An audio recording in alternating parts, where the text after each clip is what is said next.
Hey guys, Brandon Williams, Southeast Marketing Group, SimpliHom. Hope everybody's week is off to a great start.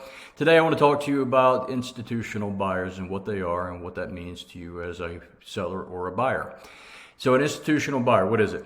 That would be your corporations, your LLCs, hedge funds, Wall Street, whoever the case may be. It's someone who's not a normal individual buyer, not someone looking to relocate, first-time home buyers, upgrades, downgrades, whatever the case may be. Whatever your needs are for purchasing a home, it would not be your normal individual that's going to move into a home. These institutional buyers are purchasing homes, taking them out of the market, and typically turning around and putting them back into the market as long-term rentals. It's taking houses out of the market, making it harder for people to find homes because there's less inventory available. I was scouring the National Association of Realtors. I came across this article. It's got some good data points. The data is from 2021, so it is a little dated, but you can ensure that those numbers are probably stronger as it's been a few years since the data was collected. I've talked about this for years, didn't have anything to support what I was talking about, so I was fortunate enough to find that today, and I thought it was very interesting. They have three main points that they talked about. The first point is that 13% of the purchases in 2021 were institutional buyers. That's on a national level. Could be stronger, could be weaker in your area, just depending. But that means that 13% of all available homes were taken out of the market by these institutional buyers. They were not bought by people who are typically looking to move into them and use them as their primary residences. They are also looking at homes 26% lower, or the price points that are 26% lower than the median, national median price point, meaning they're going for homes that are a little bit on the lower end. They're going to be more appealing because of profit margins for long-term rentals, and they're not going to be breaking the bank to go out and get these homes and have lower profit margins, and the resale on them is going to be a little bit easier as well. Key point number two has got several points in it. The big one that I would say is they're going into more of your urban areas, high minority populations.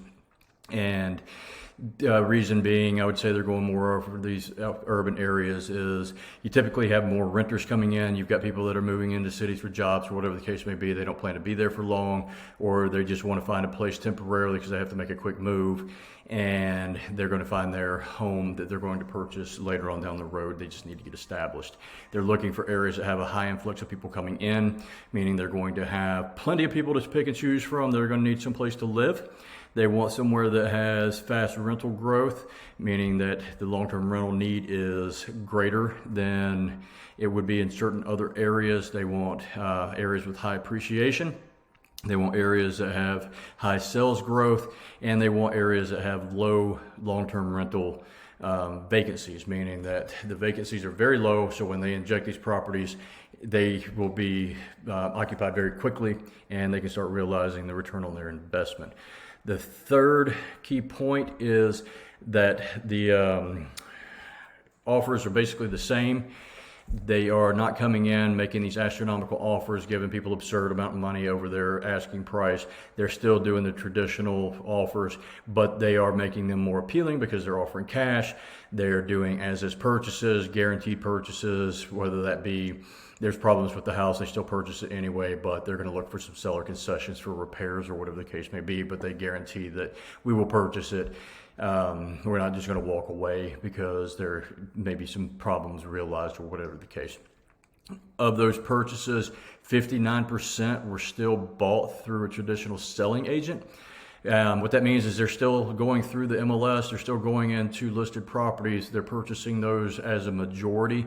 They're not just going after bankruptcies or foreclosures or short sales or off-market properties. They are still going after properties that are listed and on the market. So if you're looking to sell, get with your real estate professional, have them go ahead, get it listed, get it out there in the market, get it on the internet so those houses can be found. If you are a buyer, what does this mean? It means that you are going to have less homes available to you if these institutional buyers are purchasing in your area. So you need to get with a real estate professional that is very crafty and can create a creative offer for you, and it can make sure it's highly competitive. You also want to make sure that you're with a great lender that understands time is of the essence. You want to have your pre-approval and your underwriting already finished before making an offer so that you have a very competitive offer when you go in. There are things such as putting more earnest money down, lower down payments, quick closings, putting your timeline for financing very low, your inspection periods very low, trying to make it really competitive. There's a whole bunch of things that we can do to make it very attractive to sellers, because at the end of the day, cash is cash. Seller doesn't care if you're coming with a wad full of cash or you got a lender, because their equity is going to be realized in the form of a wire or a check. They're going to get cash for whatever it is that their equity results to. So they don't care. They just want to ensure they want that level of protection on they're going to have an easy sell. So get with your real estate professional, make sure that you have all those ducks in a row, and make sure your offer is very competitive. If you have any questions on any of this, you have any questions about your area, if I can't answer them, if I don't have the information, I can hook you up through a referral to a real estate professional in that area. Be happy to help you out in any way that I possibly can. As always, my contact information is in the post.